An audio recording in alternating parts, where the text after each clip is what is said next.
खंड में 5,000 कर्मचारी है जो 18 वर्षों से ग्रामीण विकास विभाग के विभिन्न योजनाओं में उनका अहम भूमिका होती है और हमारा एक ही मांग है कि हमारे स्थायीकरण और ग्रेड पे वेतनमान दिया जाए। देख सकते हैं राजभवन में है और हमारे साथ मनरेगा कर्मी लोग हैं। लगातार ये लोग 2 महीना से बैठे हैं पर इन लोगों का समस्या का समाधान नहीं हो रहा है और धरातल में जितना काम होता है सरकार कह रही है कि अब काम करवा रहे हैं पर काम कुछ नहीं हो रहा है, क्योंकि मेन काम समझिए यही लोग करते हैं।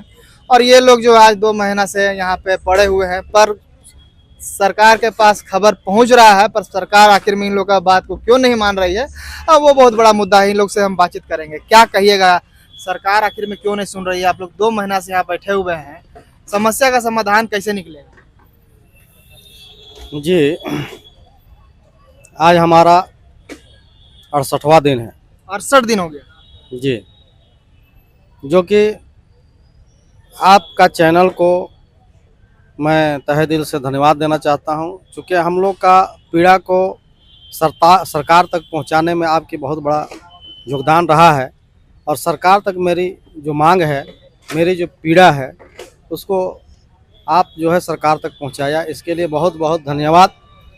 इधर लगातार हम लोग 68वां दिन से जो है अपनी मांगों को लेकर के धरने पर हैं। अब पूरा प्रदेश है, हमारा पूरे झारखंड में 5,000 कर्मचारी है जो 18 वर्षों से ग्रामीण विकास विभाग के विभिन्न योजनाओं में उनका अहम भूमिका होती है और हमारा एक ही मांग है कि हमारे स्थायीकरण और ग्रेड पे वेतनमान दिया जाए। क्योंकि हमारी नियुक्ति जो है संविदा के आधार पर हुआ है। संविदा की नौकरी को सभी लोग जानते हैं कि आकस्मिक मौत की तरह होता है। ये एक मिसाल लोगों ने देता है कि कॉन्ट्रैक्ट की नौकरी जो है पत्नी की तरह, जब मन करे तब हटा दो, जब मन करे तो रख लो। इसी को हम लोग अपनी मजबूती के लिए जो है, अपनी नौकरी को अस्थायी करने के लिए जो है हम लोग लगातार आंदोलन पर हैं और हमारा आंदोलन को सरकार तक आपने पहुंचाया, लेकिन सरकार हमारी मांगों पर जो है अभी तक विचार नहीं की है और खेद है। चूँकि हम लोगों को सपना था कि यहाँ की माटी, यहाँ की पार्टी, यहाँ की माटी पुत्र की सरकार है और हम लोग भी यहीं की माटी पुत्र हैं और सभी स्थानीय हैं।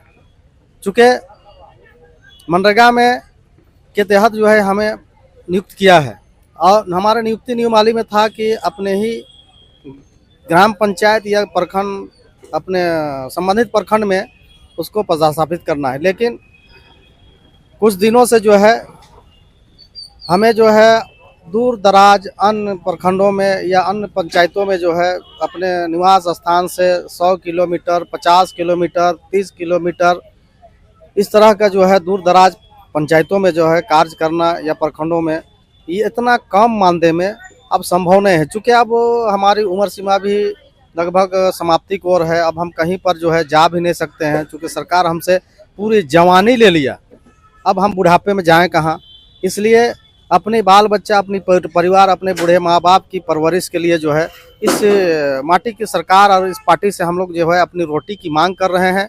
हम लोग जो है अपना पीड़ा को सरकार तक पहुंचाया, हम लोग बहुत पीड़ित हैं। चूँकि इतना कम मानदेय एक दैनिक मजदूर से भी हमारा जो है जो कुशल मजदूर होते हैं, राजमिस्त्री से भी कम हमारा मानदेय है। जो कि अभी इस महंगाई में जितना दूर दराज में काम करने का दबाव दिया जाता है या कार्य लिया जाता है, हमारा यात्रा मतलब पेट्रोल गाड़ी में पेट्रोल भराने में हमारा 6 से 7 हज़ार रुपये खर्च हो जाता है।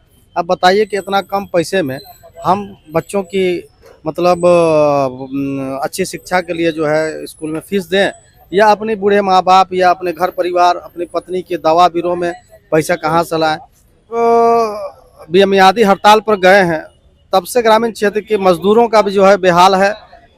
लोग जो परेशान हाल हैं, मनरेगा का काम गांव घर में मिलता था लोगों को, उससे लोगों का भरण पोषण होता था, अपना बाल बच्चा का जो है जुगाड़ी करते थे। अभी हाल ये है कि लोग जो मजदूर जो हैं वो तो मजदूर हैं, अपने गांव घर छोड़ करके जो है कहीं अन्य शहरों पर काम कर रहे हैं, काम की तलाश में प्रदेशों में भी लोग जो है पलायन करने पर जो है बेबस हो चुके हैं।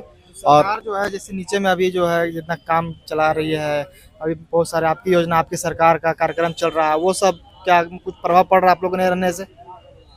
जी सर, हम लोग चूँकि प्रखंड और पंचायत का एक रीढ़ है, चूँकि हम लोग चाहे बरसात हो, चाहे गर्मी हो, चाहे गांव हो, देहात हो, हम लोग एक एक टोला में हम लोगों को लोग जानता है। हम लोग एक एक गांव टोला का भ्रमण करते हैं, एक एक योजना का जो है निरीक्षण करते हैं, जिससे जो है एक एक मजदूर हम लोग को जानता है।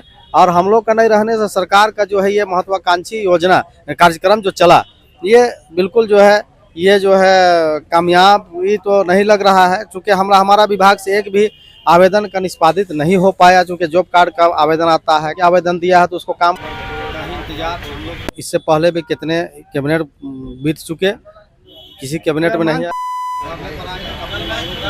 प्रयास करेंगे, जब तक हमारी मांग पूरी नहीं होती है तब तक हम धरना पर रहेंगे। हमारा मोहम्मद यूसुफ अंसारी, ग्राम रोजगार। तो देख सकते हैं यहाँ पे राजभवन का ये दृश्य है और ये लोग जो है रोजगार सेवक हैं और जितने भी मनरेगा कर्मी हैं सभी लोग यहाँ पे धरना पे उपस्थित हैं। इनका साफ साफ कहना है, अगर हम अस्थायीकरण और वेतनमान का जो मांग है जो अगर नहीं पूरा होता है, और आज कैबिनेट भी है, बहुत सारा कैबिनेट तो पार हो गया है, कैबिनेट का भी बैठक है, उसमें देखने वाला विषय होगा कि उनका मामला में आखिर में कुछ निर्णय फैसला आता है कि नहीं। अगर फैसला पक्ष में आता है तो ये लोग जाएंगे और ये लोग इसी तरह बने रहेंगे।